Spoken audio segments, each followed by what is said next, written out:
Hi, I'm Chris Perry, one of the team here at PF Olsen. We're a professional forest management company that manage hundreds of forests for our clients all over New Zealand. Today I'm going to talk to you about some of the options available to forest owners when it comes time to harvest and sell their forests.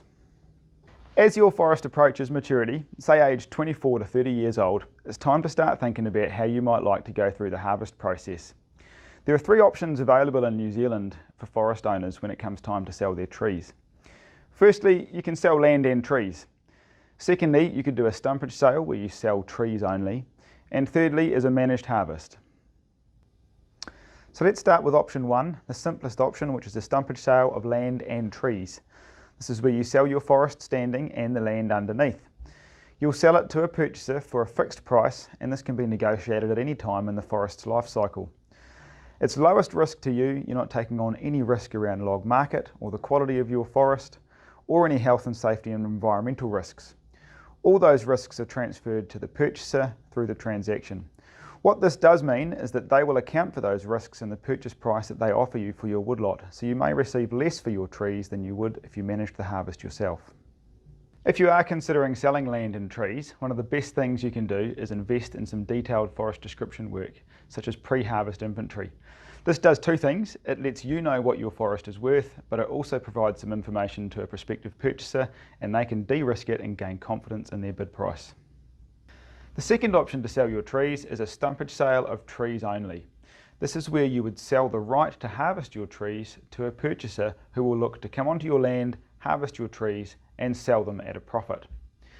Under this scenario, the buyer takes on all the market risk and all the operational cost risk.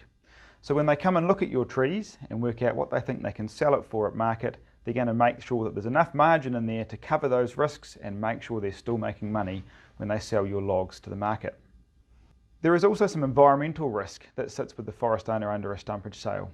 You will lose a bit of control over how the forest is harvested.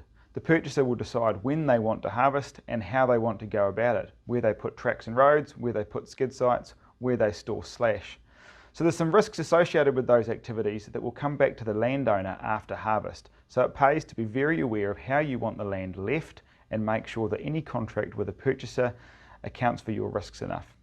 There are several different ways a stumpage sale can be structured regarding payments. The simplest way and the lowest risk for the forest owner is a lump sum up front. This is where a buyer will agree a fixed price and pay all that money up front prior to any harvesting starting. The step down from that is a lump sum paid in instalments. This might be where you pay a deposit and then some instalments as the harvest progresses.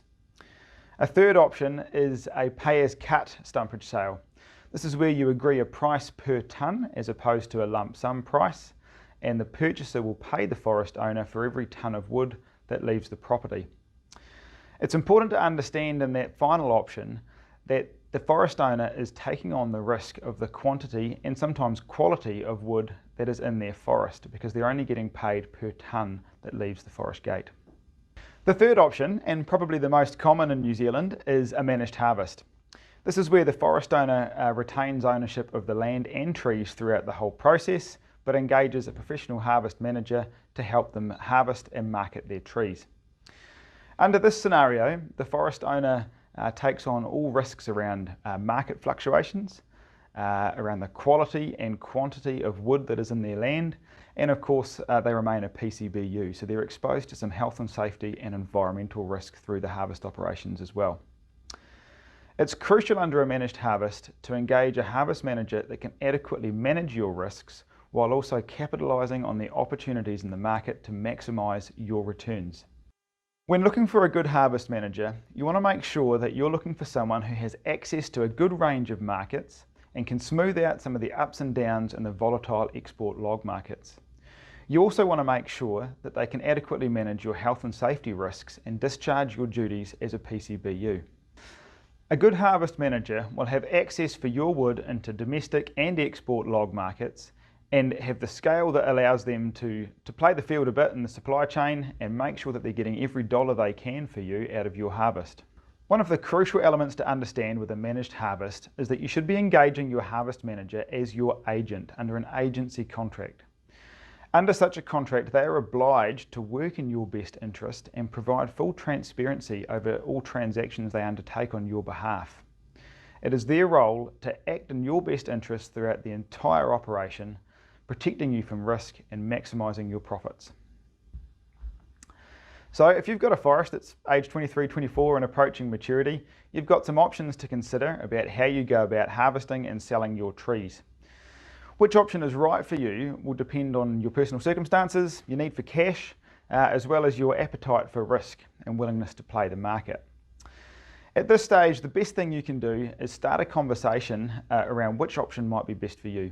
We've got offices all over the country and people trained to help you through that process, understand the risks and benefits of each option in your case, and help you make a decision.